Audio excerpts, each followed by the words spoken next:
JP Sears' videos, and basically the grammar of sketch comedy in general, is that the title of the sketch tells us the subject of comedy. How to be a woke white person makes fun of woke white people. How to be gluten intolerant makes fun of people who don't eat gluten.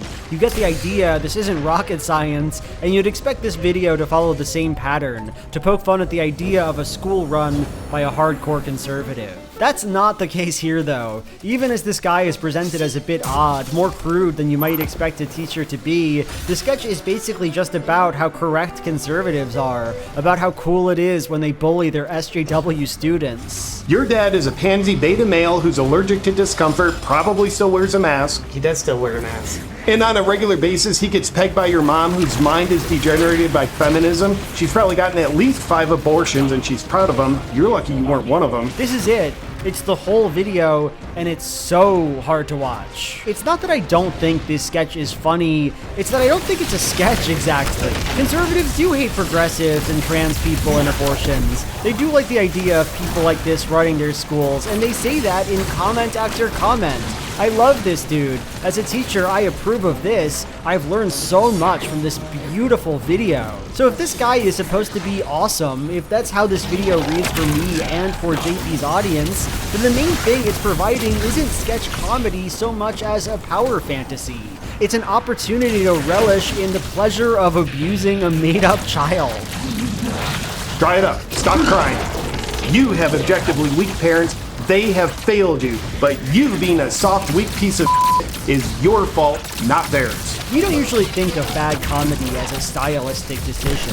We think of it as a defect. Jokes are supposed to be legible, comedy is supposed to be funny, and when it's not funny, that's a problem.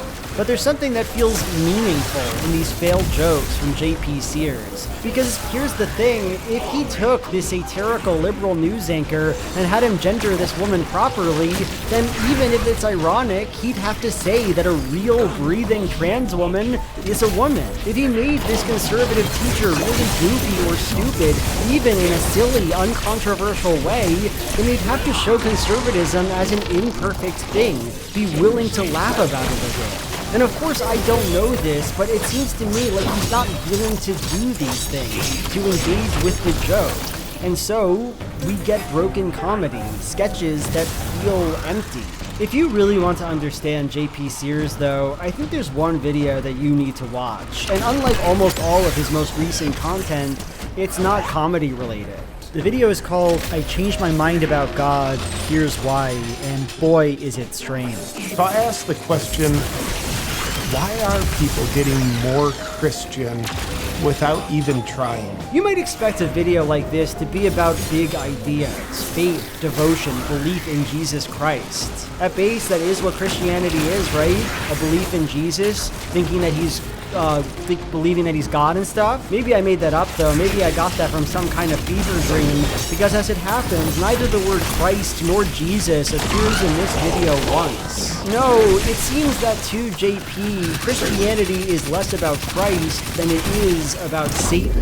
The presence of evil and Satan that evil emanates from has never been more obvious, at least in my lifetime. The past 3 years, evil isn't hiding anymore. It's coming at us through authoritarianism, movements, people, groups, companies, governments, trying to invade our minds, invade our God-given free will.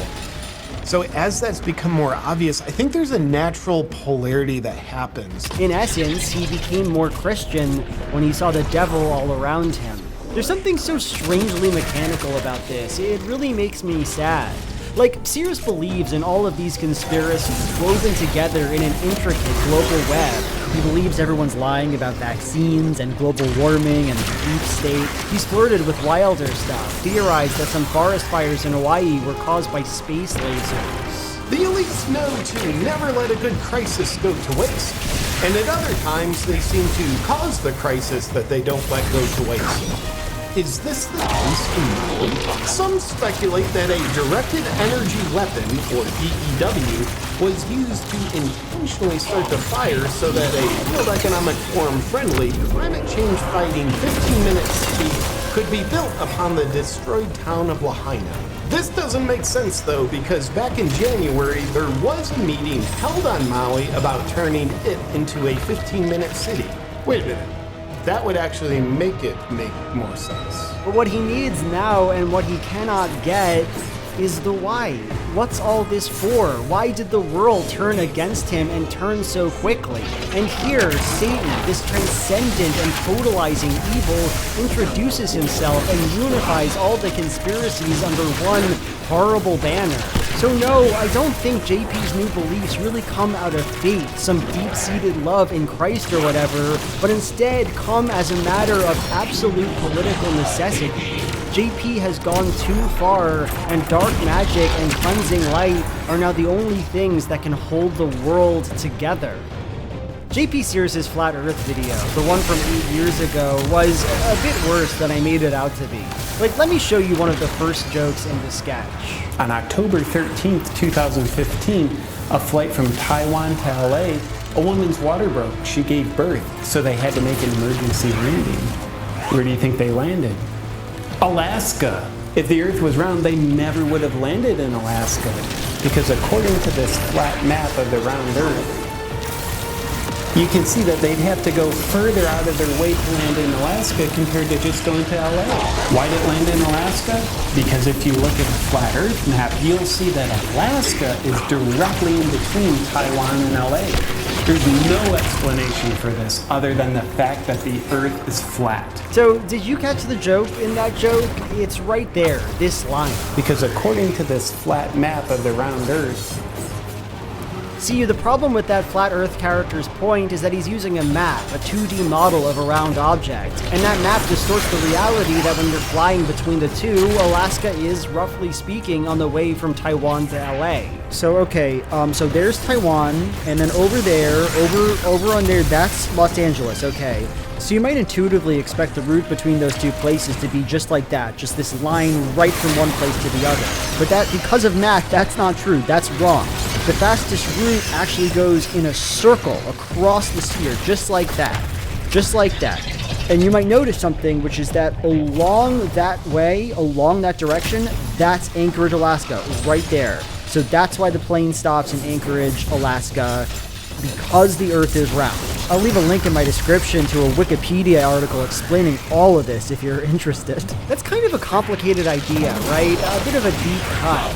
And while that's not a bad thing at all, I don't think Sears conveys it properly. He puts the punchline right in the middle of the joke, so it doesn't really feel like a punchline, and it doesn't show his point as clearly as he could have. There are other jokes like this in the video, bits that just don't scan all that well.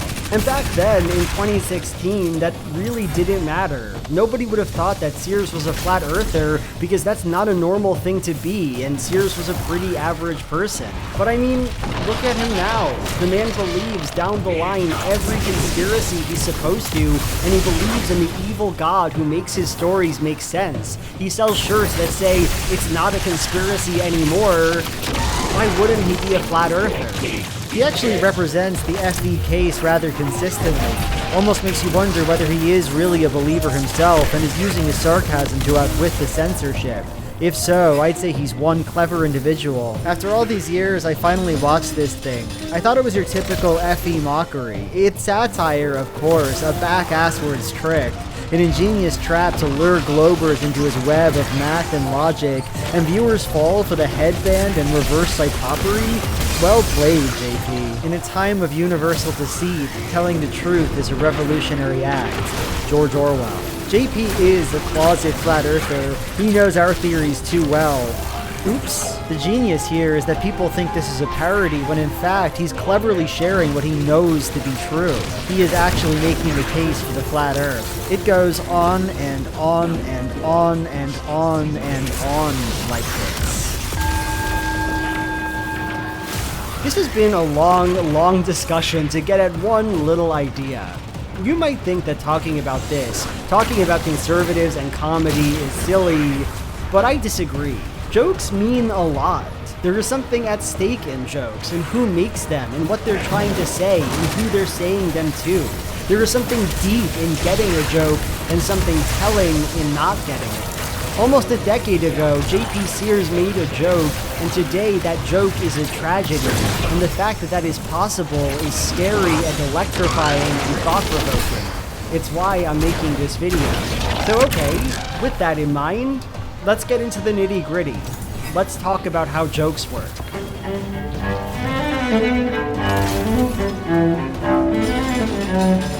So this is basically the very first moment of Ricky Gervais's 2022 stand-up special, Supernature. What about all the funny female comedians? Like, No. Right. No. I'm not doing that. Okay, right. That was irony, okay? There's going to be a bit of that throughout the show. See if you can spot it, okay?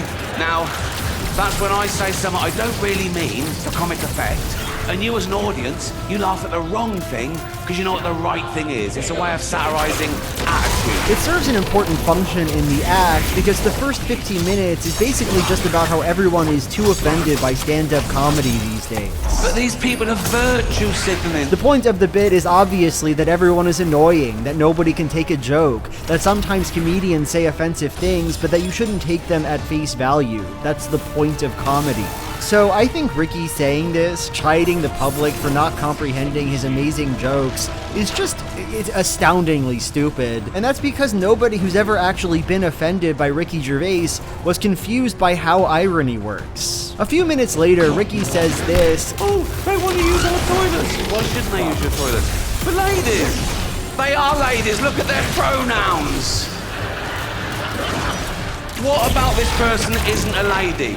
Well, his penis. And see, nobody who doesn't like trans people would ever get offended by this joke. Only trans people would.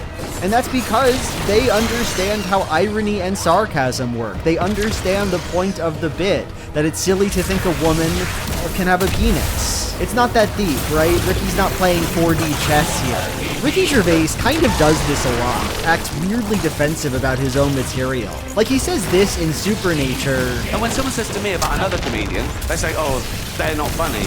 Even if I agree with them, I stand up and I say, well, you can't say that. You've got to say, you don't find them funny, you know. And I hate it when people say, that joke was offensive.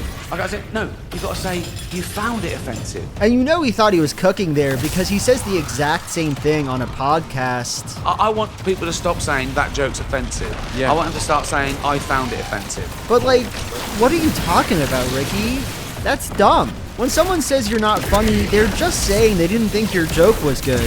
Of course it's their opinion. Whose else would it be? And when someone says something's offensive, usually they just mean they disagree with you intensely about some political issue that they take seriously. And both of these claims are completely normal responses to a politically charged comedy act.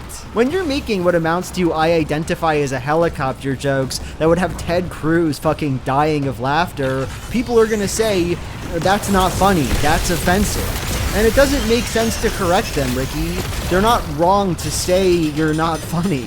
So when I look at these opening minutes of Ricky's special, all I see is coke. Like he really wants to advertise himself as someone doing this super deep work, speaking truth, acting as a kind of public intellectual, pushing social boundaries. I do like to make them think as well, and I do like it to resonate, and I do like them to, you know, think of it the next day. But when you actually look at the act, especially at his most offensive, politically incorrect material, he's doing nothing of the sort. Her penis, you fucking bigot! He's not pushing social boundaries, right? He's policing them, reinforcing traditional social order. Men are men, women are women, and so the idea of trans people is inherently ridiculous. It's simple, really. He's putting the freaks in their place.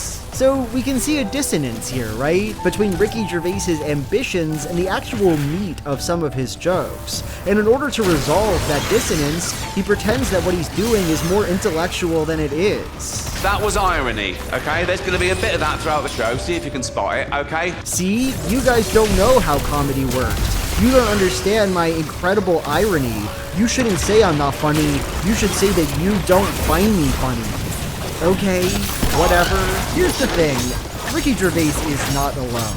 Sure, some of his jokes are annoying, but like a lot of comedy, maybe most of comedy, is about establishing boundaries, enforcing social norms, punishing unacceptable behavior and expression, and doing all of that in a way that manages to feel covert, secret, transgressive. Let's talk about The Office for a minute. I know that The Office is also a Ricky Gervais property, and that's great for him. He slayed with that one. But for our purposes, I'm more interested in the American version. So, Michael Scott is a kind of deviant actor, isn't he? He's the person at the party who thinks he's your friend, but really isn't. He's selfish. He's bad at reading social cues. He's insecure. No worries, HR. You know what? The only thing I am worried about? I can get a boner. He's offensive, too. He makes a lot of racist and sexist jokes, not because he's a genuine bigot, but because he's desperate for attention. What if Pam was a lesbian? What if she brought her partner into work? Would that be crossing the line? No. What if they made out in front of everybody? Basically, Michael is a satire of the anti-woke comic. He makes shitty jokes and then blames his audience for not laughing. Die my googie googie! My googie googie! Die my googie googie! Die my... Jim is the other main character on the show, of course, and he's the opposite of Michael. What do you say? Jim? No thanks, I'm good. The world was made for people like Jim. He's funny, charismatic, handsome, smart. Michael lives in awe of Jim. Everything Michael works to be, works way too hard to be, Jim just naturally is. And in real society, people like Jim usually have power over people like Michael. That's not the case here, though. At Dunder Mifflin, authority is in the wrong hands, and this cannot just be corrected. Michael is the boss and will remain the boss for as long as the show is relevant. And besides, if Jim actually did correct this hierarchy, got Michael fired, put him in his place, that wouldn't be funny. We saw something like that in the episode The Dundies, and it just makes you sad. You know what, guys? We're just having a little office party, so if you want to... Hey, cool it, guys, really. You suck, man. You suck. So what does Jim do? Well, the one thing that Michael can't. He looks at us. It's Fat Halpert. What? In that moment where Michael does something stupid and Jim turns to the audience with his iconic Jim look, power is reasserted over the office. But not administrative power, disciplinary power, but the power of judgment, of side eyes. Michael can do what he wants, be the boss and treat people horribly, but at the end of the day, we know where the real authority is. We know that Michael is a freak, and we can feel that, laugh about that, because we are in community with Jim. That's the joke, right? That's the punchline. It's not just Michael acting like an asshole, but Jim being on our side, telling us what an asshole he is. You may think my interest in conservative comedy comes from problematic people and the problematic things they say, but that's not really the case. Rather, I'm interested in this stuff because comedy is politics, shares a shape with politics. Comedy, in many cases, is about the formation of in-groups, about who gets to decide what reality is, about which perspectives are legitimate and which are illegitimate. Comedy is about the power of turning toward the camera, and I'm interested in how that power works, and in particular, I'm interested in where it breaks down, where the joke doesn't work. We already talked about one case of this, didn't we? We have JP Sears. In 2016, Sears wanted to establish a boundary. The Earth is round, I am a part of the group that calls it round, and together we get to laugh at the people who wrongly disagree. But a few years ago, that boundary failed to function. JP's audience is now the people he used to make fun of, and so his sketch no longer reads properly. But there are other examples of this, more subtle ones, more nuanced ones. In order to explore these ideas further, I now want to talk about two very different moments of failed conservative comedy. But I feel the need to say something before we get into it. It's easy for these conversations to be bogged down in questions of who is and is not a conservative. I don't like conservatism, obviously, and so it's easy for my use of the word to feel like an insult. But the thing is, if we want to have a productive talk about this, We actually have to move past that stigma. My purpose in the following examples is not to tell you this is a bad person, or even this is a wholly conservative person. I don't care about litigating anyone's identity, not really. All I care about is the jokes. All this to say, let's talk about the nostalgia critic. Around a year ago now, I had the idea to make a shot-for-shot remake of the Nostalgia Critic review of The Wizard, the 1989 Nintendo product placement film. Well, there's no doubt about it. Nintendo games rock. Movies based on Nintendo games blow. Therefore, movies about Nintendo games blow rocks. I didn't end up doing this. It would have been way too much work, and in any case, I think it would have come off the wrong way. See, you might think I wanted to make that video just to make fun of the critic, this strange online figure, and the mixed legacy he left behind. But the truth is, I like that video. I think it's really funny. And where might we find this, Lucas? Within the twilight of the full moon, when the sky is dark, but the fire of the stars pierces through the night, that is where you will find Lucas. Like, I'm sorry, Doug Walker nailed it with that one. I know this might come as a shock to you, but I wasn't a particularly popular 12-year-old boy. I didn't have a lot of friends in middle school. I was a weird, chubby dweeb. And because of that, I spent a lot of time as a kid resigned to the world of media. To be clear, I don't mean good media, fancy media, big books. I mean that I watched just a whole lot of reruns. Every day after school, I would spend hours watching old episodes of King of the Hill and Avatar: The Last Airbender and South Park. It was just so comforting, it's hard to explain. The reason I say this is that when I discovered the Nostalgia Critic in 2008, when I watched his Wizard video, it meant something to me. Doug wasn't the first person to make funny media about TV shows and movies. There's Mystery Science Theater and Charlie Brooker's Screen Wipe and Orson Welles' remarkably strange and wonderful documentary, F for Fake. By way of introduction, this is a film about trickery. What? But the Nostalgia Critic was the first time I experienced something like that, and in his videos, in his obsession with the banal art of his childhood, I saw something of myself, and that was really cool. I mean, what were they thinking? I don't lose sleep over this, don't get me wrong, but there is something I find sad about Doug's legacy. Over time, I really think his videos have gotten more formulaic. He seems less interested in his material now than he used to. There's little problems with timing that make his jokes feel less dynamic. Like, look at these little pauses at the ends of his sentences. If I think get a laugh out of you, don't worry, they have like 8 more attempts at it. Still has more chemistry than those Santa Claus cops. Millions if they look like a Nostalgia Critic. You know what, I actually need to put a bit of an aside here because this is really important to me. Doug, you need to change the way that your videos are edited. You need to fix this. Doug, I'm not trying to say I know everything about comedy, that I'm some kind of comedy guru, but I do know one thing, and it's that comedy comes from a sense of spontaneity and joy and ease and rhythm. You know, comedy comes from a feeling that you're getting your friends to laugh, that you're enjoying something together.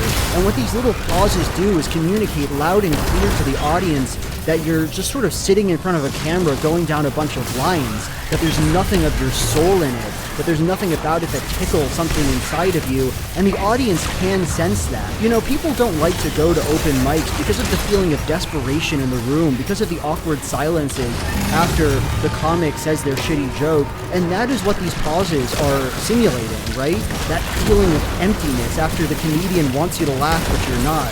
You need to cut them out. You need to get rid of these pauses. If you watch this video, I want you to understand that this matters to me personally. Thank you so much for hearing me out. Also, to be fair, I'm just not 12 anymore. I've changed. The media landscape has changed, and a lot of his takes about movies just don't work for me now. What do you mean Truman is being creepy when he makes a collage of the woman who he loves and who was taken from him? But you could argue this is kind of creepy. Is the beauty of love creepy to you, Doug? Do you hate love? What are you talking about? What do you mean the new Little Mermaids Under the Sea sequence looks better than the old one? Okay, so again, to the film's credit, the only part of the movie I actually like better than the original. That's crazy, Doug.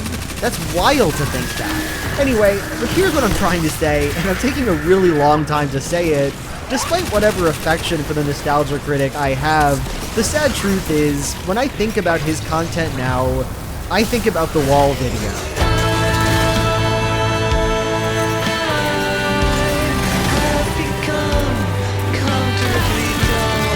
Dan Olson already made the definitive video about Doug Walker's The Wall, so I won't reiterate some general critique of it. Suffice it to say, the Wall video is iconically bad. Not just bad, but bad in unique and special ways. The idea for it is bad, the criticisms it presents are bad, the songs are bad, the jokes are bad, and it is just so ridiculously entertaining to watch. I've seen this video like 3 times. Let me show you what happens when your dreams no longer need you.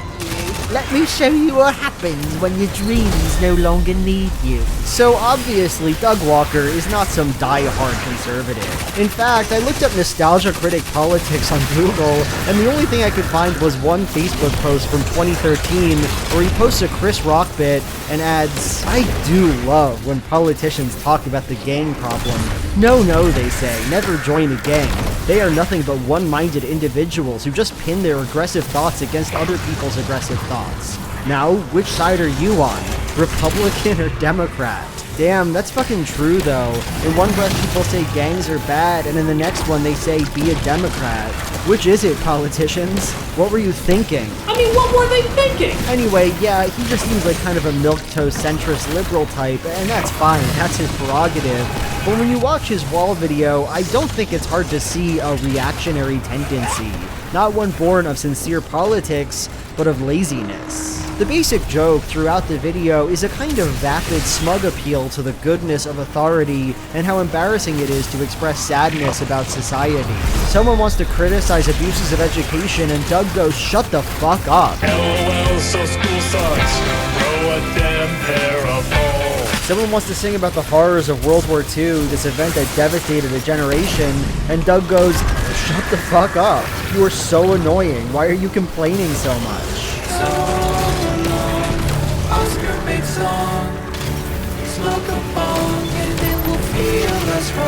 So the whole thing is kind of like this, but there is one moment in the video that stands out to me as transcendently horrible reactionary comedy, and that is Doug's parody of In the Flesh. That one's looking stressed. He wants to feel impressed.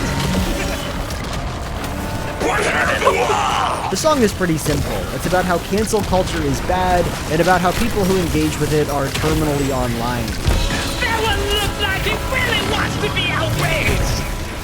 Now with social media, you have the stage. So then, why does this song stick with me so much? Why do I think it's the worst, least funny, most embarrassing point of the entire review? Well, my answer might surprise you. I think it's because it's too emotionally vulnerable, too revealing. I got some weird news for you, sunshine. This was dissing Thatcher's administration. But it's big enough to put anyone you fear. Politician, showman, just put their face here. Doug begins his song with these words, but simply put, that doesn't make any sense. It is borderline incomprehensible. No, when you listen to In the Flesh, you can't just substitute the evil dictator guy for any politician or showman that you don't like. He's pretty explicitly a send-up of right-wing authoritarians. Are there any queers in the audience tonight? Get him up against the wall! It's like pretty intense and on the nose, honestly. That one looks Jewish. That one's a code! So in the moment that Doug says this, claims that the song is vague so we can make this tedious point about cancel culture, we realize something. This isn't about The Wall. It's not about making jokes about the movie. It doesn't even feel like he's seen the thing. Instead, it's about Doug and the things that Doug wants to say. Around 2 years before this Wall video was released, a number of Doug Walker's former employees made a document about their experience working for his online media company, Channel Awesome. News of the document quickly spread online, and people began using the hashtag #ChangeTheChannel. I'm not saying here that I know Doug, know why he made this joke, but when you watch the characters in this nostalgia critic fever dream replace the inaudible fascist chanting of the original,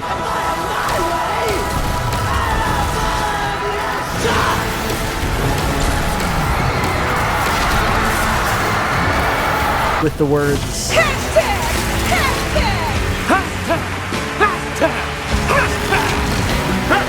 You cannot help but think of the hashtag that changed Doug's life.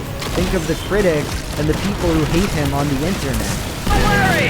As long as you don't see me as human, you can hate me all you want! Perhaps we could accept before that Doug just found the more adolescent qualities of The Wall laughable, cheesy, but here, with this song, we realize what a lie that is. Doug's problem is not that The Wall is melodramatic or that it makes over-the-top metaphors, compares 20th century British education to World War II or whatever. We're really comparing this to high school? No, it's just meant to look weird and creepy. They're not implying that. He is literally, at this moment, standing on a stage, comparing the experience of being cancelled to the film's treatment of the Thatcher administration. A metaphor literally cannot be more ridiculous or self-martyring than that is. No, the through line here genuinely is an irrepressible, emotional identification with power and a refusal to engage with anything that challenges that power. Challenges him. It doesn't matter what the Wall is saying, Doug is incapable of hearing it. Comedy can be about an identification with authority. The authority Ricky Gervais has to establish how gender functions. The authority Jim has over Micah. But for that to work, you need a feeling of connection, a sense of distance from the subject that you're mocking, a feeling of community with the person making the joke.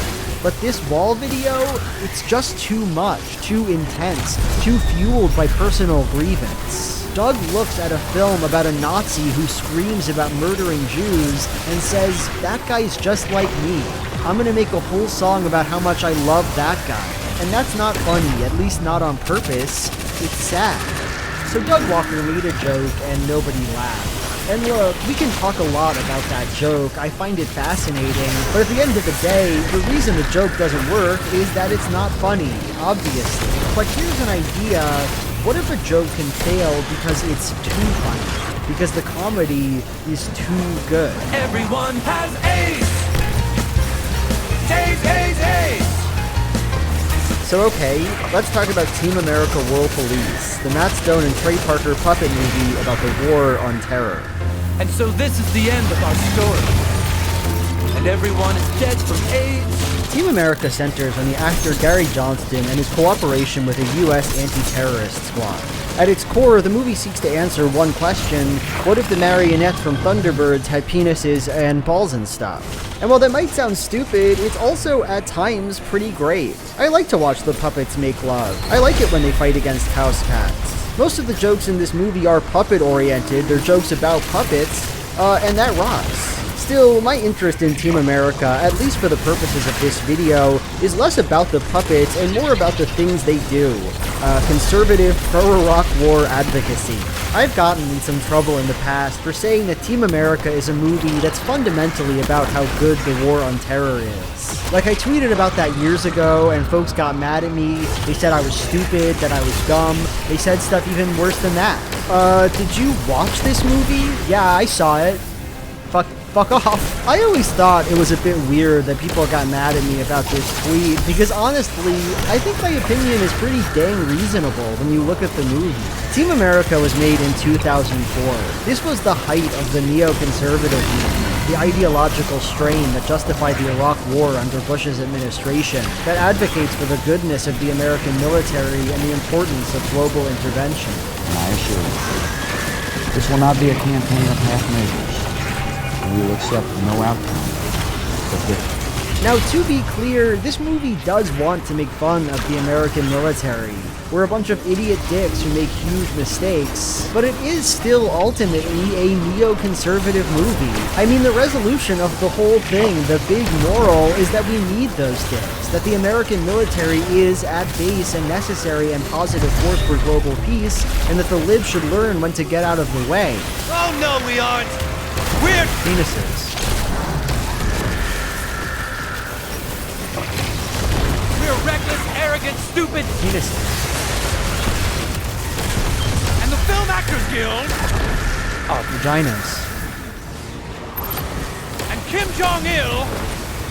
The butt. Vaginas. Don't like penises.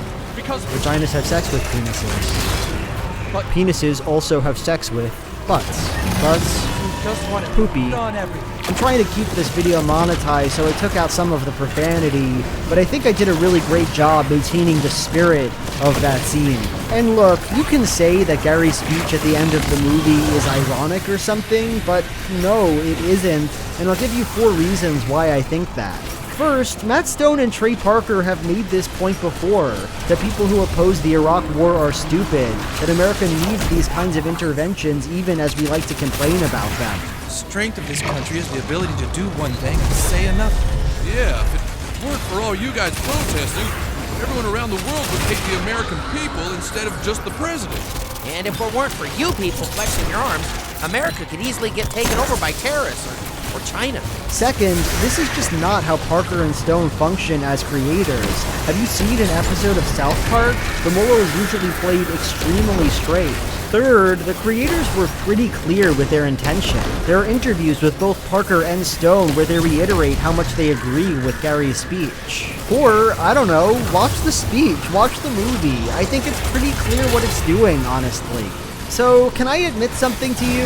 I hated that. Like, as I'm writing this, I'm wondering if that section was too long, too boring to even include. Don't get it twisted, I think I'm right. I think I understand the themes of Team America World Police perfectly well, but I'm just not sure that I wholly agree with the project of this kind of criticism. Recently, I rewatched Team America World Police, and one thing that surprised me about the film was that so many of the things I remembered about it from childhood, so many of its most iconic moments, happen in the first, 30 minutes. And many of those jokes are so iconic because they do a great job making fun of the United States and its war on terror. Like, who can forget the first moments of the film where the team destroys all of Paris because they're trying to thwart some terrorist threat? All right, Sarah! Yeah! All right, Step into it! It's a scene with such an obvious meaning, but it's still really memorable and funny. And when they repeat this scene a few minutes later, when Team America blows up Cairo to stop some terrorists that aren't even doing anything, it's still funny. More effective than the film's direct skewering of the US and its actions, though, is the film's cultural criticism. Freedom isn't free. It calls folks like you and me. There's the song Freedom Isn't Free, this parody of American recruitment propaganda, country-themed gibberish. Freedom costs a buck. The line, freedom costs $1.05, has this interesting double meaning to it, right? Yes, you have to fight for your country, you have to pay your dues, but also, maybe our freedom is being cheapened here. Maybe the word freedom is being used as a meaningless distraction from the reality of American military intervention. After all, who got their freedom when Team America blew up Paris? And then, of course, there's the song America Fuck Yeah, the most famous thing in the whole movie.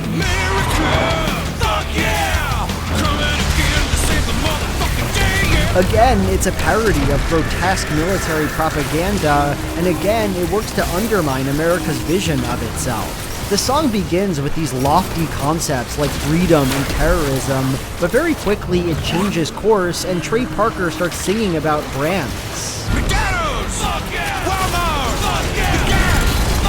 It's like the song is saying that these brands are what America really is, that these are the entities our soldiers are fighting for overseas. After the first 30 minutes, though, the movie completely changes. Like, Team America blows up Cairo, and that's bad, but then they never actually do another bad thing. And in any case, it's time to get serious and introduce the film's real antagonists, Kim Jong-il and the liberal celebrities who support him. Say hello to our new partner.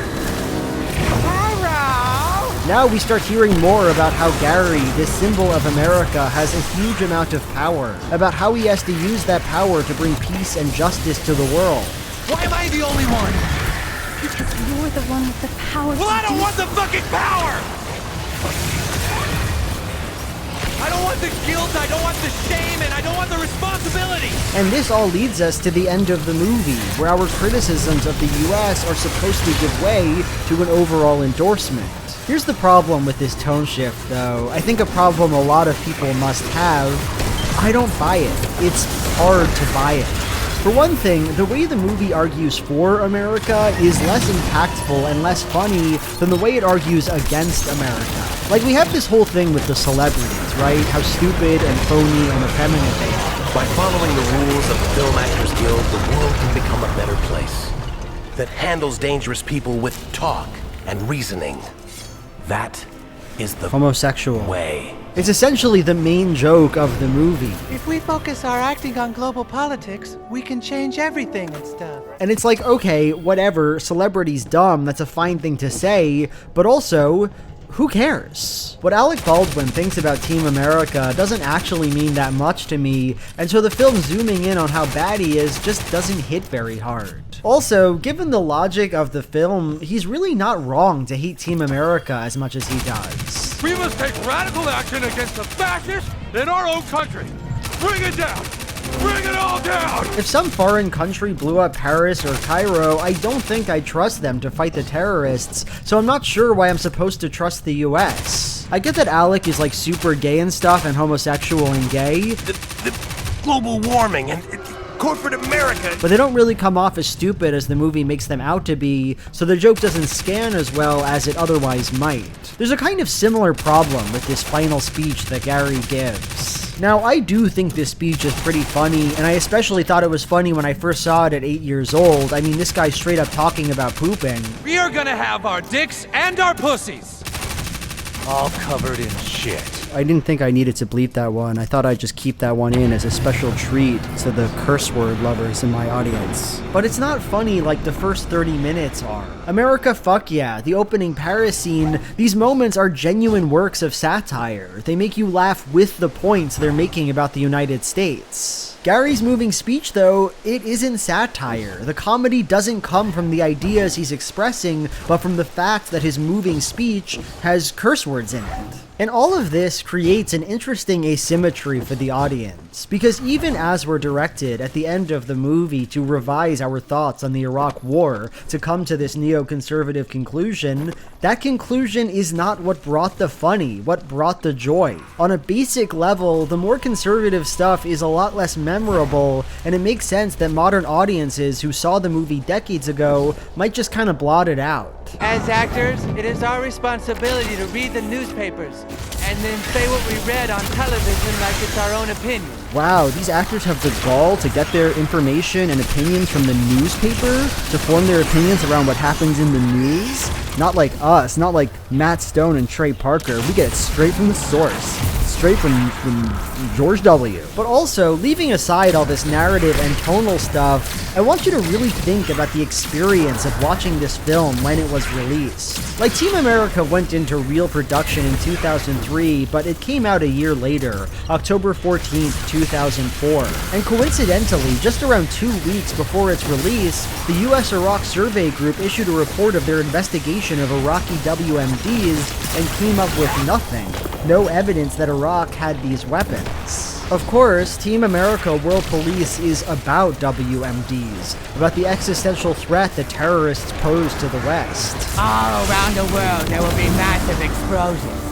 With nobody to guide them, the people will break out into panic and rioting all over the earth. Weapons of mass destruction come up again and again and again in the story. They are the central justification for Team America's goodness and necessity. I will detonate the WMDs, which I have given to terrorists all around the globe. And in the real world, they didn't fucking exist. Now let me ask you, given that context, which message you find more resonant? The Team America that tepidly supports the US military, tells us about its goodness and importance? Or the Team America that scorns the war on terror, mocks it and the culture that justifies it?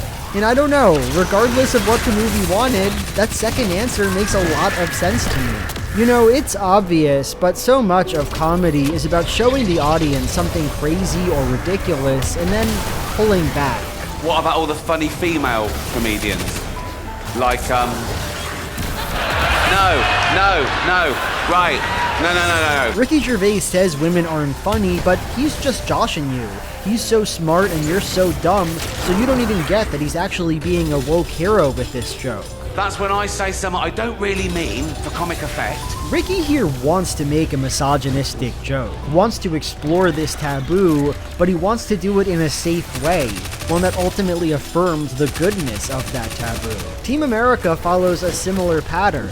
It makes fun of the US, and then it looks back at you and says, we didn't mean nothing by it. But in the end, the movie kind of fails at that. The jokes went too far to come back. Matt Stone and Trey Parker can write this speech, but they can't make us accept it as the central idea of their film. So we have these two stories, right? The Nostalgia Critic and Team America World Police, and obviously these two things could not be more different from each other.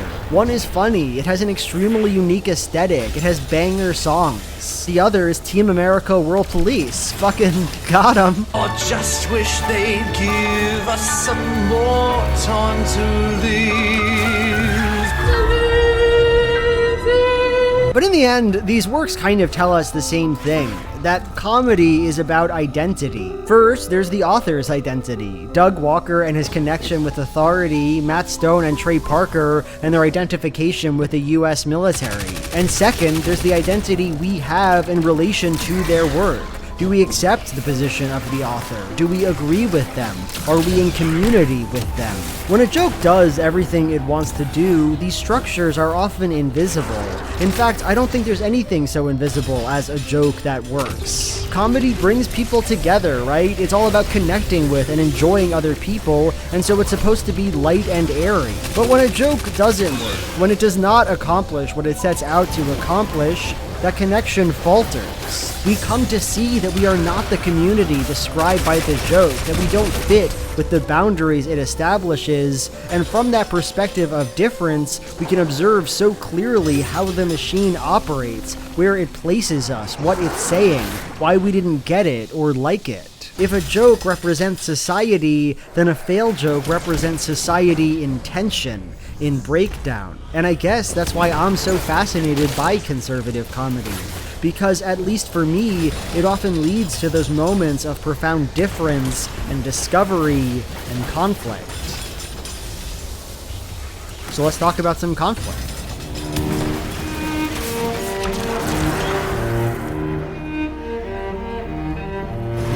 So there's a question that kind of hangs over videos about conservative comedy, and it's an obvious one.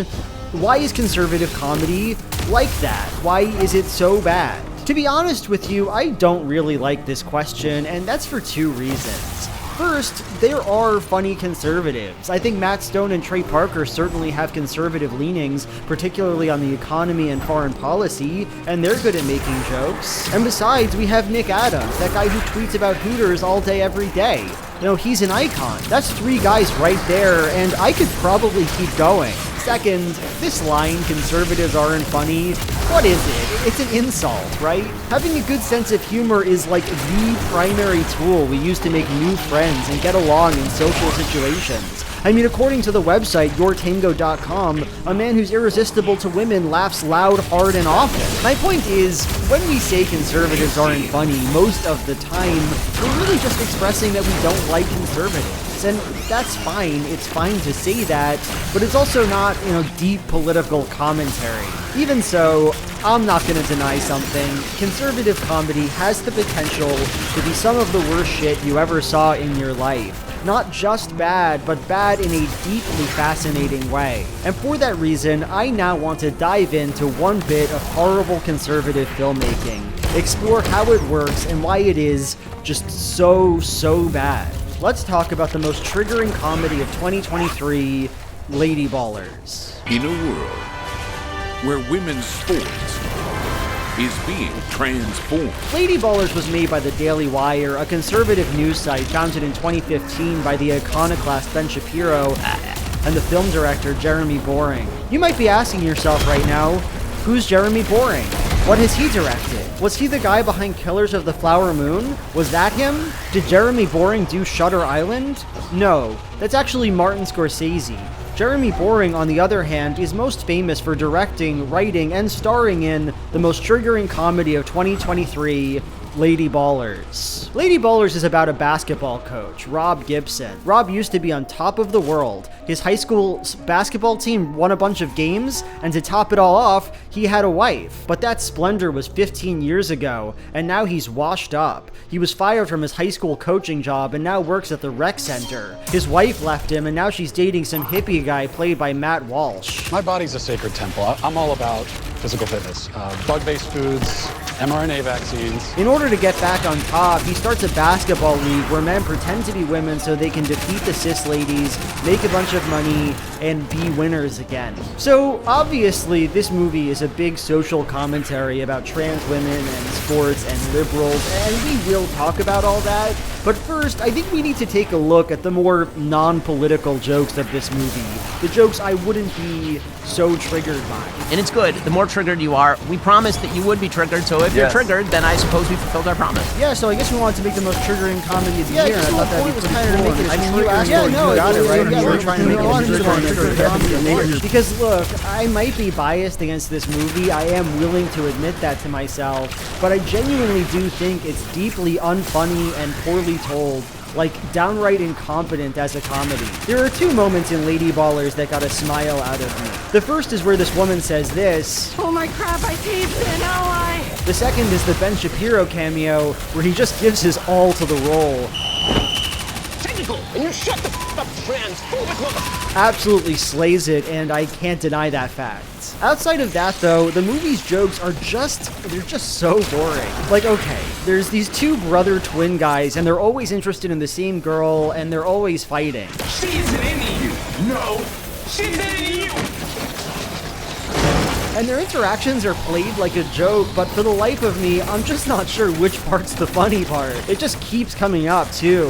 These boys fighting. Is it funny because they're dumb? I guess that's it. Or there's this random guy who's trying to buy a male prostitute, and his whole thing is that he's creepy and a country boy, and says how much a lot. How much? We're not actually ladies. So, okay, I can, I guess, excuse one joke like this in the movie. It's not funny the first time, but I do get it. The joke is that you think he's a straight freak, but actually he's gay, and that's awesome. But here's the thing, this is actually like the main running gag of the movie. It just keeps coming up. How much? Oh, that was how much? Why? Who's it for? There's nothing to this joke. Or let me zoom in on what I see as the lowest comedy moment of Lady Ballers. So the Baller Boys go into the woods to find a basketball player who they want on their team. His name is David. They're talking to Dave, trying to convince him to play basketball again, and when he says no at first, they call him fat a bunch. Disgustingly fat. I miss you, pal. You're not fat. So whatever joke is going on in this scene, it is just completely incomprehensible. And that's because the film doesn't give us the necessary tools to make sense of what's going on here. Dave wears this big, bulky fur coat, and he's usually shot in mediums, so we can't see his body. To make matters worse, he doesn't really respond to the accusation that he's fat. He's not offended, he doesn't deny it, it just seems to wash over him. And because of this lack of a frame of reference, the audience has no idea if this guy is fat. And therefore, we have no idea what's happening. Is the funny bit that they're calling a skinny guy fat? Or is it funny that he got fat? Watching this scene, we can't say, so we literally cannot locate the joke. Now, the Lady Ballers fan might argue, look, they call him fat 3 scenes later, and it's obvious there that he hasn't gained any weight. David, too afraid to even leave the woods. So fat.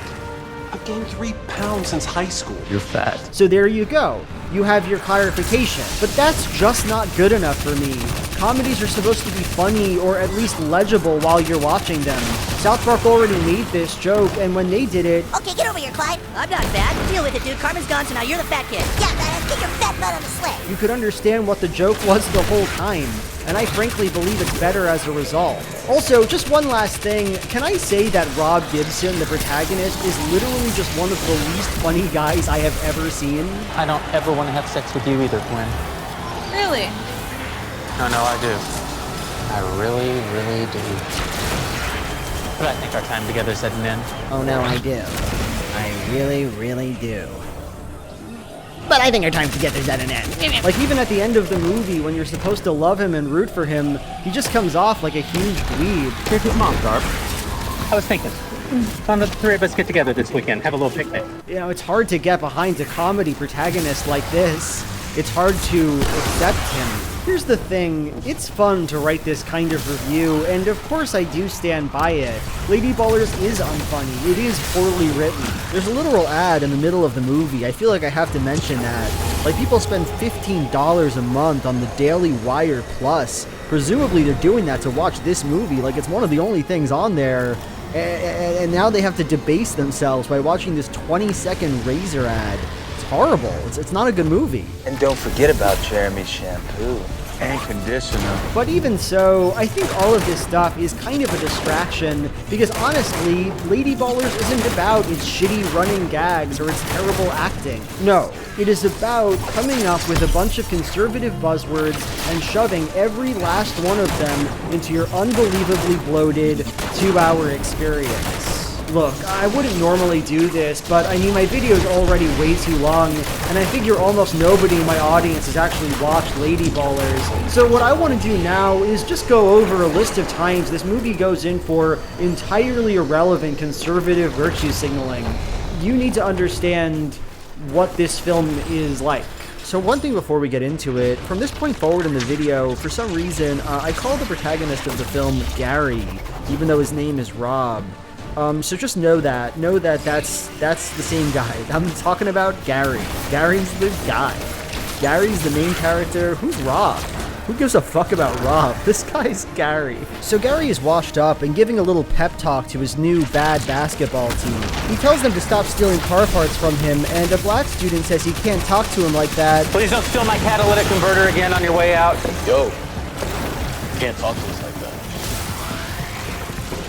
You're right, Kevin, I'm sorry. But drops the tool he presumably used to steal the part. Hey, buddy, you dropped your cordless reciprocating saw. About a minute later, Gary is fired from his coaching job because you can't tell your black teenage students to not steal anymore. It's racism, Rob. You can't tell a bunch of teenage boys not to steal. Which sucks, honestly, because they're always stealing. Gary goes to pick up his daughter, Winnie, from school, and this woman has the gall to wear a mask. Gary calls it an obedience trap because he's like a rebel. It's the obedience trap, lady. I can't hear anything through it. He asks Winnie what she learned in school today, and as it turns out, she learned about how communism is good and even got to witness a trans girl's penis for some reason. Some boy showed you his penis? What?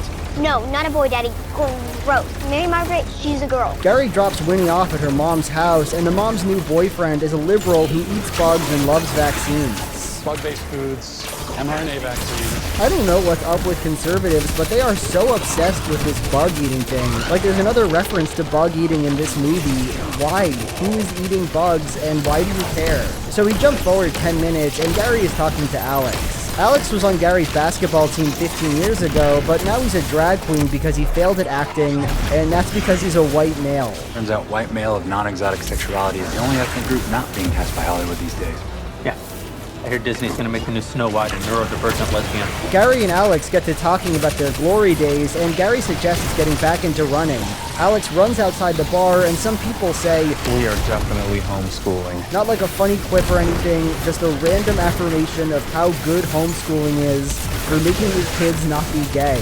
Later on, the fake trans lady basketball team is getting started, and because Winnie is a wokelet who got a public education, she teaches the boys all about gender fluidity and demi-boys. That's called gender fluid. One of the guys asks the question, "What is a woman?" An obvious reference to the Matt Walsh documentary of the same name. That's literally the whole reason they said it, just because of the movie. Remember that? Remember that movie? Later on, Alex and Gary are drinking together again, but this time the beer tastes nasty and bad, P.U. What is that? Bud Light. I'm sponsored now. No, buddy. They'll give that shit to any dude in a dress. Of course, that's because it's Bud Light, and conservatives are boycotting Bud because Dylan Mulvaney, a trans woman, advertised it one time. I know what you're wondering, how many Dylan Mulvaney references are there in this movie? The answer, and this was a surprise to me, is 2. Gay wife of being a girl athlete? He nods to some random trans lady. Who's even gonna understand this joke in a year? Gary has a girlfriend in the movie, Gwen, and she, apropos of nothing, talks about how she loves getting abortions. What a good idea, man. No, you're right. The last thing I need is another abortion this year. You're a monster. They just needed to get that in there somewhere, I guess. Let's end this list with my favorite example. So toward the end of the movie, Winnie goes and talks to her father about how she wants to be a boy because boys are better. And you know, let me just play the scene. I want to be a boy. What? I want to be a winner just like you, Daddy. What's that have to do with being a boy? Boys are better at everything. That's just not true. They're better at basketball Okay, yeah, fair. and swimming, Okay. MMA, That goes without saying. and running, and javelin, powerlifting, shot put, hockey, karate, football, whole ball, driving, parking, most of the STEM fields, rock and roll, opening pickle jars. So this makes absolutely zero sense, right? As I already said, Winnie is really woke. Like, she's the most trans-positive character in the entire film, and there's no indication that that's changed by this scene. So why would she think then that men are better at basketball than women are? She's seeing, in her view, an extremely good women's basketball team. No, this interaction doesn't come from the characters at all. Instead, it just exists to establish that men and women are completely different from each other, and that men are superior. Driving, parking, most of the STEM fields. Women can't drive, they're not good at STEM, just unhinged, unprompted misogyny. This was not a complete list of the vapid conservative buzzword scenes in Lady Ballers, not at all, but I think you get the idea. And what a strange series of moments it is. Look, maybe someone finds it funny when the lady wears too many masks, or when Matt Walsh talks about eating the bugs. I'm not trying to say that nobody could enjoy it, but when you take a step back and look at the project as a whole, it's obvious to me that being funny or telling a story, it's not the point here. That in many cases, the point is simply to name and affirm a particular conservative belief. We want someone to shout that abortion is murder. We want someone to say that homeschooling is good. We want to support the Bud Light boycott. We want conservative cameo after conservative cameo to remind us that yes, this is what conservatives believe, and aren't they just so cool for believing it? But the question then, of course, is why? What is the use of comedy to Lady Ballers? What's the point of presenting your film as a raunchy goofball comedy if it's not all that interested in making jokes? And honestly, I think the answer there is kind of simple. Comedy allows the film to say what it wants to say. It is the most efficient method you can use to capture and affirm conservative ideology. One of the most famous stories surrounding Lady Ballers is that it started its life as a documentary. This is kind of an overstatement. Lady Ballers was never actually in production as a doc. That was just an idea Ben Shapiro had and that they briefly explored. You approached me and you said we should make a fictional film about this topic. Now, to be fair, I think I'd actually suggested to the Drain Boys that they do this as a doc. Yes. I originally went to them and I said, you guys should go try out for a bunch of ladies' leagues. And that became not possible because, as it turns out, most ladies' leagues don't allow actual men. And they weren't willing to go the full distance in terms of what it would require. Still, I find this moment valuable because it reveals something about the film Lady Ballers. This movie, it's basically just how conservatives see reality. The Daily Wire team really does think that women's sports face an existential threat, that men would find it easy to enter female competitions, and that lying about your gender to take women down at basketball is a pretty reasonable thing to do. Even so, reality isn't on their side with this one. You can't just pretend to be a woman and start playing against women. As Ben says, trans women need to take hormones to compete in women's leagues. There just is no credibility to this story, even as it feels real to many conservatives.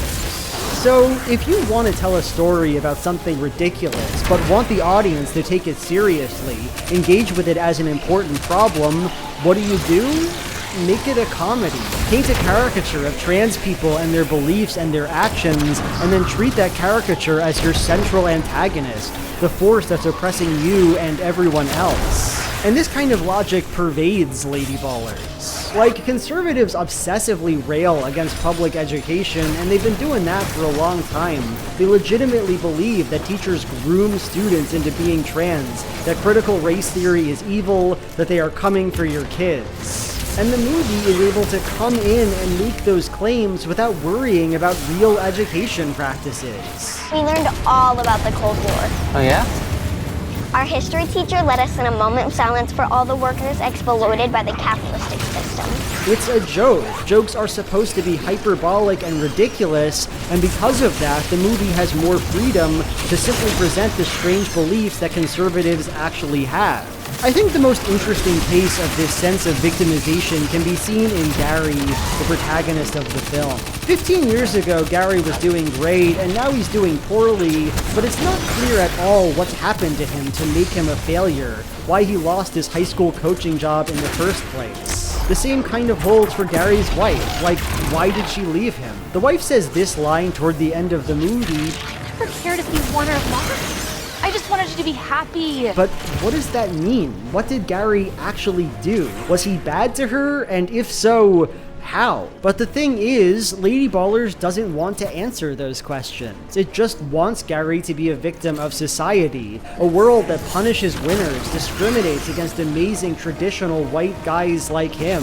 And because there is no grounded or thoughtful way to tell that story, because it is a conservative delusion, we can just skip it. In the second part of this video, we talked about how a lot of comedy is about inverting power structures, taking characters we think ought to have power and placing them in an absurd world that deprives them of that power. And because it's part of the structure of comedy, that inversion usually doesn't require much explanation. While The Office does eventually give us some insight as to why Michael is in charge of this branch, these explanations don't really make sense, and that's fine. That's the premise of the show. And you can see in Lady Ballers how useful that genre convention is. Conservatives believe they are a marginalized identity, that the world has abandoned them, thrust them unfairly to the bottom. And through comedy, Jeremy Boring can tell that story effortlessly.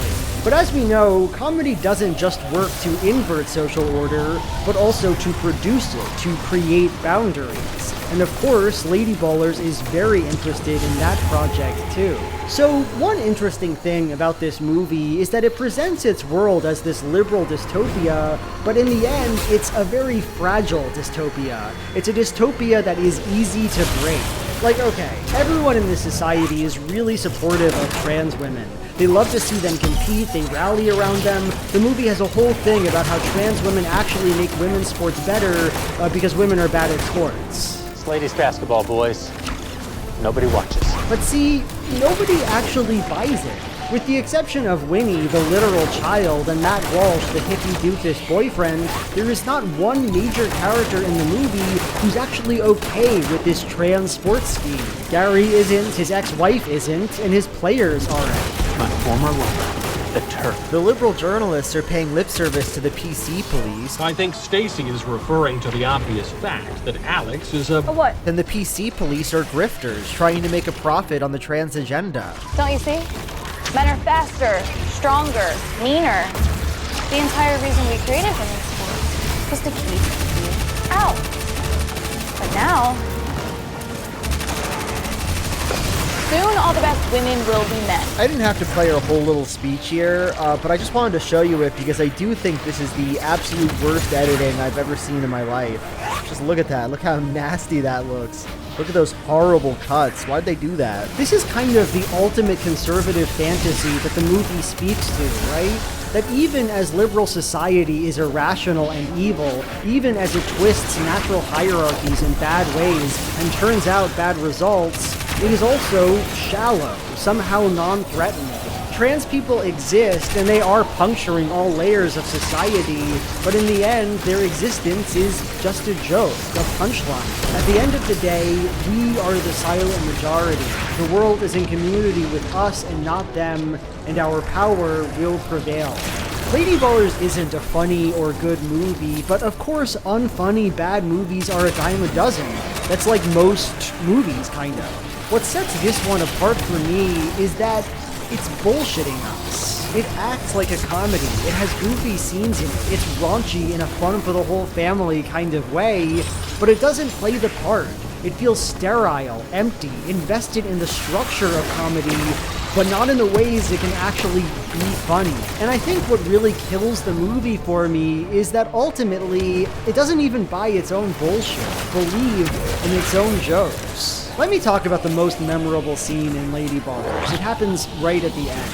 Alex, one of the main characters, the first athlete who pretends to be a woman, says this to Gary. I am a woman. I mean, all those years playing basketball, I never really felt like myself. A decade in Hollywood trying to figure out who I really was, and then I started working at the dollhouse. And this is the real me, coach. This is who I am. I'm proud of myself for the first time. And Gary takes a moment and punches them in the balls. How can you be so sure I'm not a woman?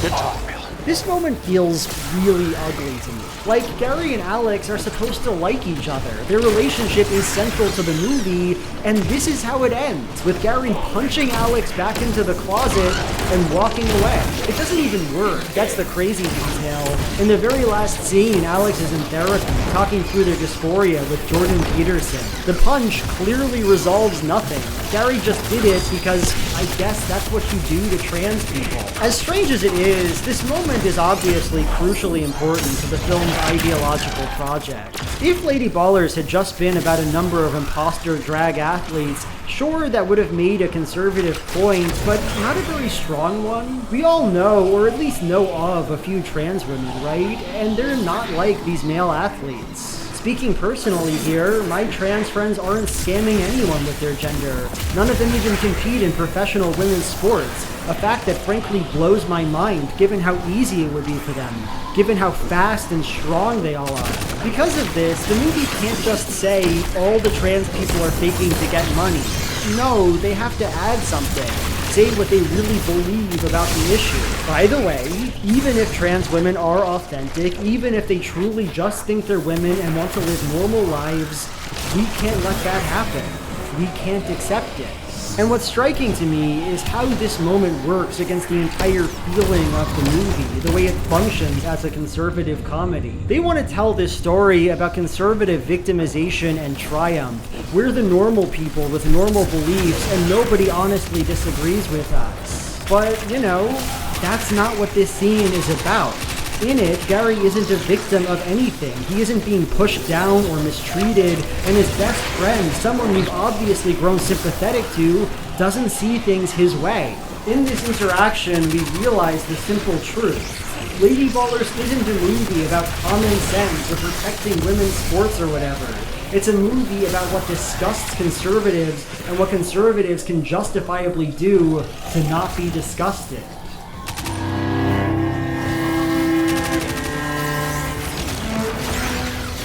So we've come to it. This is the final part of the video, and I guess it's been a bit of a negative one, hasn't it? Lots of talk of bad jokes, bad politics, misconnections, broken communities. For that reason, I thought it would be interesting to end our time here with a discussion of some conservative comedy that I actually like, or at least find really interesting. Let's talk about Roseanne Barr's 2023 comedy special, Cancel This. What is a woman? I'll tell you what a woman is. A woman is me! Okay, let me explain. So in 2018, Roseanne, the massively successful sitcom, was rebooted. They got most of the old cast back, the first episode was received with a huge audience, everything was looking great for Roseanne. That is, until she made a tweet about the senior advisor to Barack Obama, Valerie Jarrett, Muslim Brotherhood and Planet of the Apes had a baby equals VJ. Jarrett was a black woman, this tweet was of course very racist, and Barr's career, her tenure on the sitcom, came to an end, essentially overnight. Roseanne has been a polarizing figure for a long time. I mean, as far back as 1990, she spurred nationwide controversy over her rendition of the national anthem.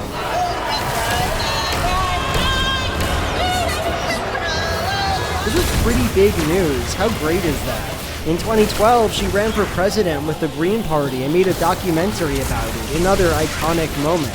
Around 2016, though, she started getting really into Donald Trump, diving further and further into QAnon shit, Pizzagate shit. And these days, Roseanne is basically an extremely angry mouthpiece for conservatives. Stalinist! Communists! I don't think it will surprise you when I say this woman is not well. That's not my opinion. Roseanne has spoken at length about her struggle with various mental illnesses, about being institutionalized throughout her life. Watching as she pisses away her talent and her legacy on this conservative nonsense is genuinely sad to me, but she was talented. I think it's important to remember that. I already showed you that national anthem clip. You saw how great it was, but she was also just a really good comic. She has a great stage presence and her material was solid. Roseanne, why don't you never try to be more aggressive in bed? Do you believe that? Somebody says something that's personal to you anyways? You try to be more aggressive in bed. So I thought about it and everything. Then the other night we're laying there and he reached for me, so I said, I'm not gonna tell you that every joke in her 2023 special is good. There are a lot of absolute honkers. What is my gender, Mom? What is my gender? Your gender is get a job. That's your gender. But when you compare this act to something like Lady Ballers, the difference is obvious. As I already said, Lady Ballers is all about posturing. Like, its singular purpose is to be the triggering conservative movie, and it is just so impressed with itself for that. Cancel This, on the other hand, still brims with Roseanne Barr's authenticity, her intensity. Even if it's not always or usually funny, it still feels somehow real. Like, look at this moment right toward the start of the act, where she's talking about the fallout of her racist tweet. Like, we could have had her come on my show and she could have, read me the Who's It, and she could have dressed me down. We could have had a teachable moment that they're all talking about. She could have come on. I could have had 15 times the ratings, and I could have learned something on behalf and shown something to America, which I always wanted to. I find something deeply refreshing about this, because in a kind of subtle way, it goes against the conservative party line. When conservatives talk about comedians and cancellation, they tend to use a lot of buzzwords. People have free speech, don't they? The point of comedy is to be offensive. It would make sense in that context for Roseanne to stand by her tweet, to say that it was just a comedian being funny and that the public's outrage is immoral. She doesn't, though. She says she wanted to apologize. She implies that her tweet was obviously racist. She looks at the audience and in a moment of strange, uncomfortable vulnerability says, So I walked in and it's on CNN that they canceled my show just 20 minutes later. And not only that, but they killed Roseanne. They killed her. It's not genius comedy or anything, but at least there's a sense that an actual person is talking to you here. Or let's listen to another moment, and this one's completely different. What about all that quarantine? Remember all that? I figured out. Q, it stands for quarantine. It wasn't any of that who's gonna get arrested bullshit. It stands for quarantine. Q, the Great Awakening. You know why? Because you had to be with your goddamn family in the house and you couldn't get out of there. Do you hear the absolute silence in the audience when Roseanne says, It stands for quarantine. That is a punchline, obviously. She even pauses for half a second, but not one soul laughs. And that vibe is maintained for the entire bit. Sure, people make a few noises, but the energy in the room seems markedly confused to me. If I had to guess, I'd say there's two reasons for that. First, the joke is pretty confusing. Like, I think the idea is that Q, the Great Awakening, is like the quarantine because during lockdown you woke up to how shitty your life was. You couldn't go to the gym, you couldn't go to a restaurant, you couldn't get away, you couldn't go to nobody else's house. You were stuck there in the shit with your friggin' family and couldn't get away. And I guess that works as a joke, but it just feels dense, and I'm not even sure that I have the right interpretation. Second, and this one's just my opinion, it almost feels like she's being a bit too public with her beliefs here. Like, public-facing conservatives don't usually talk about QAnon. There's not a Daily Wire article or a PragerU video saying that Pizzagate is real, that the elites are huffing adrenochrome. These sorts of conspiracies are generally forced to the margins of conservatism, an important part of the movement, but one that we don't air out in front of everyone. Roseanne doesn't play that game though, and I guess that's the appeal. She will go on stage and talk about her fringe conspiracy beliefs and just assume that her audience sees things the way she does. And there's something free about that, right? Something unmanicured. I find these moments, the one where Roseanne shows off her extremely conspiratorial mindset, to be some of the most thought-provoking of the whole special. Like, listen to this bit. So I did quit smoking, and know what happened as soon as I quit smoking? As soon as I quit, I got the COVID. The minute I quit smoking. And then I read that cigarette smoking actually protects you from getting the COVID. That's what I knew. Everything was bullshit. That is a really genuinely odd sequence of thoughts, right? Like, she stopped smoking because of COVID, and then she got COVID, and the reasonable reaction to that experience is like, you know, fuck my life, how ironic and awful. But that is not her takeaway. No, she immediately has to tie that experience to some grand evil narrative, one that does not even make sense. So she read some article saying that smoking protects you from the virus. Okay, well, for one thing, that doesn't actually seem true. There were some studies that reported those findings, but they're apparently very suspicious and have some major methodological problems. I'll link an article from Nature in the description, but suffice it to say, it's never a bad idea to quit smoking.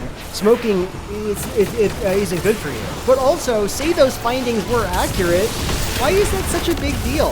Why would that mean that everything is bullshit and that they're all lying to you? But that's what I knew. Everything was bullshit. No, the logic simply does not exist. This is very obviously the expression of a pure emotional reality. Or let's look at this other part. I think it's probably the most haunting and memorable of the entire act. It's a bit long, but I think it's worth it. These young pink pussy hat wearers, they want to be lied to. They want to be lied to because they are so used to it. You can't wake them up because you can't wake up people that are pretending to be asleep. That's what I figured. Nobody in their life has ever cared enough to tell them the damn truth. It's our fault, us baby boomers. We ruined their lives. We lied to them all the way.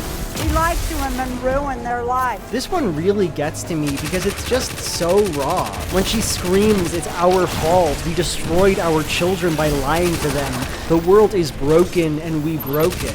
That's cutting and strange and kind of moving in its own way, yet it's also just completely incomprehensible. How did you ruin your children? What did you lie to them about? And how exactly are they so ruined? Just because they take some vaccines? There's this desire to sit her down and say, people have been taking vaccines for a long time, Roseanne. It's okay. It's going to be okay. We've seen all this before, haven't we? None of it's particularly new. One of the main things I wanted to talk about in this video was the way that conservatives process grievance and social tension. JP Sears felt some vaccine hesitancy, and he allowed that grievance to become the center of his world. In order to make sense of it, he had to invent Satan, an evil so great that it could justify his feelings of confusion and fear. Because I don't know about you, but living in a world where Satan reigns and you and I and our families have to suffer the consequences doesn't really feel appealing to me. The creators of Lady Ballers, Jeremy Boring and the Daily Wire, have this obvious, intense hatred of trans people, seem to truly believe they present some big social threat. And since they can't coherently articulate what that grievance is, they need to produce some evil other. The trans people are coming for our sports, and our children, and our wives. Roseanne, of course, has a lot of grievances. She isn't happy she got COVID even though she stopped smoking, her career was ruined. And so it only stands to reason that the world is rotten and filled with bullshit, and that she lied to her kids and destroyed them. But the thing about Sears and about Lady Ballers is that they can always return to the safety of a joke. Sure, Sears believes that the government very well might have weather devices, and that some political cabal is sucking the blood of children, but he also seems to understand how strange those claims really are. And so jokes, even bad jokes, empty jokes, half jokes, can offer him a kind of freedom, the ability to express these dangerous or scary thoughts. Sure, the Daily Wire believes that trans people will destroy society, but they also don't think that. They know better. They have to put those ideas in a movie and call that movie a comedy. But ultimately, Roseanne is alone on that stage, and she has no safety. She isn't hiding behind anything. The audience is mostly quiet, and she doesn't seem to want anything from them, not really. And it's powerful to watch because it's not a joke. So I guess that's the end of the video. I guess that's all I had to say. There's no real reason why I'm in the Nostalgia Critic gear right now. I just figured, you know, why not give the people what they want? You know, what the people are clamoring to see. Me wearing the Nostalgia Critic costume. Also, I criminally underused it, didn't I? Like, it was like 30 seconds of the video. I bought all of these objects just to look as close as I could to my big boy, the Nostalgia Critic, and I hardly even used it. Anyway, if you want to become a patron, it's pretty banging right now. I actually have a video all about different Nostalgia Critic takes that I dislike. Plus, I'm doing like a podcast series going over all 8 of the episodes of the new Avatar live-action series. I don't like being the Avatar. I like to play and have fun with my friends and frolic. By the time you're watching this, there should at least be like 2 or 3 of those up there now. And there's going to be all 8 in the next month, 2 months. So I hope you enjoy that. Besides that, I guess all I have left to do is my Patreon question of the video. Mary asks, if you were suddenly the child of a billionaire and had all the free time in the world, how would you fill your days? I'm happy you asked, Mary. So I imagine that I'd wake up at 2 a.m. Covered with the oozes and oils that would keep me youthful and spry forever. The people who are waking me up, I know you're asking, those are my massage artists. These are 2 big meatball boys who, they're not just giving a massage, I mean, they're really leaning into it. I spend 2 or 3 hours they're just rubbing me down, and it's absolute agony, but I know that it's for the best. So what time is it? I'm at 5 a.m. now. I guess it's time for breakfast. Eggs, not from a chicken. I eat the eggs slowly and luxuriate in them, knowing that they're exotic and priceless. They taste good. I go to sleep for 2 or 3 hours and usually wake up around 2 p.m. The massage artists are at it again. They're rubbing me down, but for even longer this time. 4 hours, 5 hours. I don't know what happened, but usually I would probably black out. But I wake up around, I don't know, 5 p.m. Dinner time, I'm eating that nasty shit, that illegal shit. You wouldn't even imagine it. You haven't heard of this kind of food. I savor it. It's 3 hours later, 8 p.m. It's time for me to take my nightly sleeps. I go to bed, new bed. Each day I burn my bed. I'm disgusted by what's old. I want to be new forever. I go to sleep until 2 a.m. and it all begins again. So that's what I would do. That's my life. Billionaire daddy, life ain't so bad. Bye.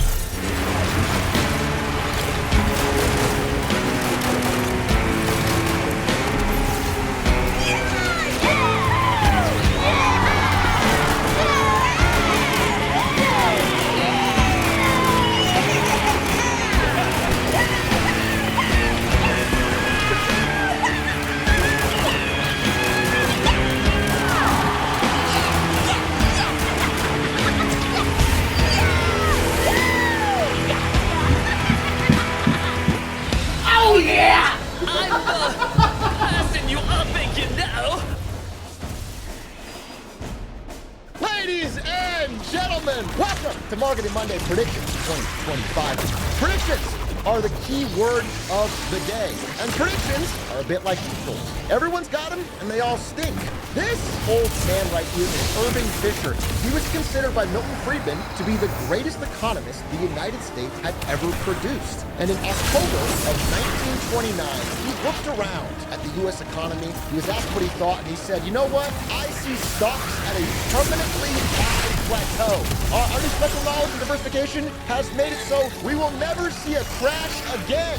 2 weeks later, Wall Street in panic as stocks crashed. The GDP of nations was lost in the stock market in a single day, and the Great Depression began. That prediction was an oops. Years later, there was a man named Neville Chamberlain. He rose to the ranks of becoming Prime Minister. From a good family, popular in the country, everything was going good for him except he had one problem. There was this upstart politician in Germany named Adolf causing a ruckus, causing trouble with the post-World War I peace. Germany, under Adolf Hitler, demanded that they be able to take the Sudetenland in Czechoslovakia. They said, there's German speakers here, rightfully belongs to us, we want to take it. Neville Chamberlain said, I'll handle this. He flew out to Germany, he shook hands with Hitler, they came to an agreement. He came home with his head held high and said, yes, it is peace for our time. Within 1 year, Hitler broke that peace agreement, invaded Poland, and kicked off World War II. A year after that, bombs were dropping on London from German bombers. Oops. But those guys were dunces.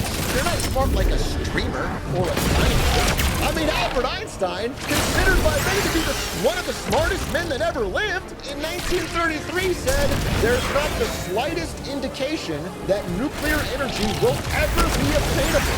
It would mean that the atom would have to be shattered at will. Shattered at will. Oops. If these incredibly intelligent, accomplished users, certainly much more than I, can get predictions so horrendously wrong, the future's so unknowable, why even do predictions at all? The risks are too great. And the answer, my friends, is chicken sexing. That's right, I said it. And no, not sexy chickens like this photograph here. Chicken sexing, it's a real thing. Chicken sexing is the act of determining what gender a baby chick is. It turns out, when baby chicks are born, you cannot tell their gender apart. It is impossible. The factory farms, much like a Chapel Roan concert, don't want the men there. They'll pay absurd amounts of money to try and find somebody who can find the difference between the male and female chick, even though it's impossible to figure out. That creates the lucrative art of chicken sexing. This is a real job, highly paid. Here's a man right now who's one of the original masters of professionals. Sure that fast that you're getting the right sex. Well, when you get the experience, then you feel it, you see it, you feel it, and you have to be after it. One thing you'll notice if you study chicken sexing is they can't even really explain. They've just put in so many years and practiced so much their intuition, they can just spot them with a 90 to 95% accuracy. The phrasing on question 2 is incredible. Have you ever had anybody react a little funny when they find out that you sex chickens for a living? Yes, a lot of people don't know about the sexing business. Yeah, well, don't worry about it, buddy, because you're making good money and somehow are doing something that was thought to be impossible with 90 to 95% accuracy. So many people have tried to study how they do this. Well, it turns out that it's pretty simple. They guess as best they possibly can, and then they check thousands and thousands of times. They keep practicing and practicing. And eventually, their intuition improves. After years of practicing, suddenly, without even being able to explain why, they actually get really good at something that you can't really identify why. Which leads you to me. I do a lot of predictions. Some of them are correct and make me money.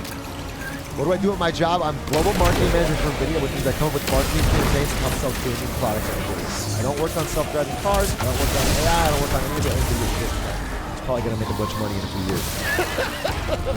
I'm glad you thought like that, 2019 Atriot. Some of them lose me money. But the point is, if you continually try your best to see where the puck is going and then check your answers, over time, based on the law of chicken sexing, you might actually improve your intuition a bit. And in 2023 was the last time I did an official video. How 2023 will change everything. And I think it's worth to look back and check some of them. I predicted the year of layoffs in Jan 2023. By December 2023, there was articles calling it the year of layoffs. I think there's going to be a record number of public companies that literally go bankrupt. 2023, maybe 2023. That happened. That happened. Record number of corporate bankruptcies. I predicted stuff about sports betting, the year of sports betting, and I just showed 2 example sports betting companies that I thought were leading the pack: FanDuel and DraftKings. WeWork is a company loaded with debt. Their business model is to take out tons of stuff, buy real estate at market prices, and then top it up in the little tiny subletted offices and sell them in a market. The problem is, nobody's buying them. WeWork is going to zero. Yeah, it did.